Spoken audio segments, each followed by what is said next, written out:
बाप के इंतकाल के बाद जो सबसे पहले लावारिस होती है वो होती हैं बेटियां। हर भाई से मेरी गुजारिश है, दुआ देना इन भाइयों को कि ये वसीला बन गए हैं हमारी तुम्हारी मुलाकात का। दुआएं देना, अल्लाह जज़ाए खैर दे। दुआएं देना इन सारे भाइयों को। और मैं सारे भाइयों से ये कहना चाहता हूं, मां बाप के इंतकाल के बाद ना बहनों को अकेला ना छोड़ देना, अकेला ना छोड़ देना।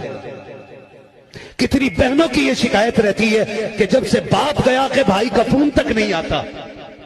अब्बा थे ना, हर 15वें दिन फोन कर देते थे, आ नहीं रही, बड़ी याद आ रही है। बूढ़ा बाप अगर किराए के भी पैसे नहीं होते थे, लाठी टेक के बेटी के दरवाजे जाके कहता था, अब्बा कैसे आ गए? का तुझे नहीं देखा तब पगली बर्दाश्त न कर सका, मैं तुझे देखने आ गया हूं, तुझे देखने आ गया हूं। एक बीवी